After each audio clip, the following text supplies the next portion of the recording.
I hope you guys are having a wonderful day so far. Today we're going to be talking about I Spy.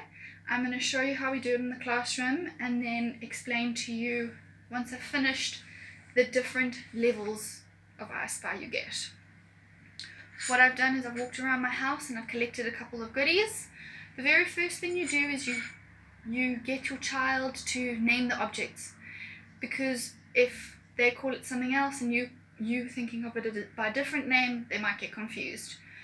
So the first object I have is a pig, and you have the conversation. So what is this? Do you know what this is? Do you know what it's used for? Have a little conversation about the pig. Let the child play with the pig before you start, because this is a fun thing to do, squeezing a pig. And then when you start, you move your objects out of sight, out of mind. There's no distraction. And then you go, I spy with my little eye something beginning with a P. P. What starts with a P?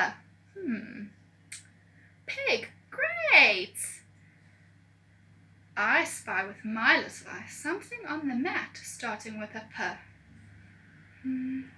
Pig. Fantastic. Do you think we should add another object? Yeah, I think so too. Which object would you like to choose? Great choosing. What is this object? Yes, this object is a shell. Shell. I spy with my little eye something beginning with sh. Shell. Yes, shell. I spy with my little eye something on the mat starting with a sh. Yes, shell. Great. Would you like to add another object? Okay, let's choose. So this, you can go on for as many objects as the child can remember.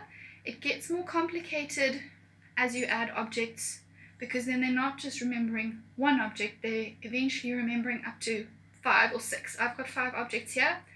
However many objects your child wants to do is perfect.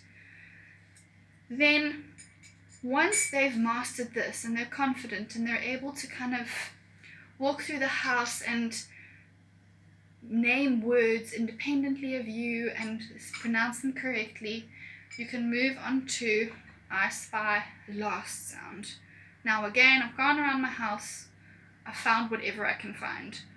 So in my container I've got a box, I've got scissors, I've got an egg, and I've got a pen. Now with this, you would do this exact same thing, but instead of starts with, it's I spy with my little eye something ending in x. What ends in x? Box. Yes, that's great. And then again, you would add object after object after object. You play this a lot until your child is confident and comfortable, and then you would move on to middle sound. Now, middle sound can be a bit tricky to get ideas. So what I've got is I've got a coaster for O, I've got a spoon for oo, I've got a fork for or, and I've got a bank card for R. These are, again, phonetic sounds, but this is a later activity because these are 2 single sounds together to form a new sound. Like sh for shell, that is 2 single sounds forming a new sound, but it's easier for a child because it's not so abstract. Like sh is right there. You can hear the shell, sh, shoe. The middle sounds can be a bit tricky. So again, you would say, what is this? This is a coaster. Yes, great. I spy with my little eye something with the O sound in the middle. O. Coaster. Perfect. And then you would add object after object. The great thing with I Spy is children never get bored of I Spy. You play I Spy when you're in the car, when you're walking, when you're in the garden. You can play it anywhere. Initially, especially for the younger children, it's very important to isolate the object. Younger children do struggle with this, so if they don't get it right the first time, just breathe.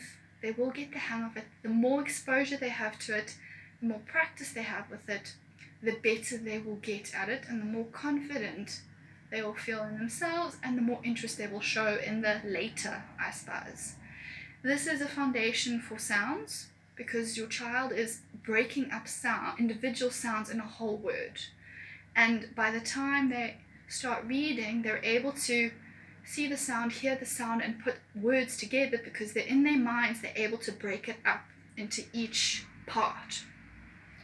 So I hope you guys have enjoyed this activity. Please let me know if you have any questions, and yes,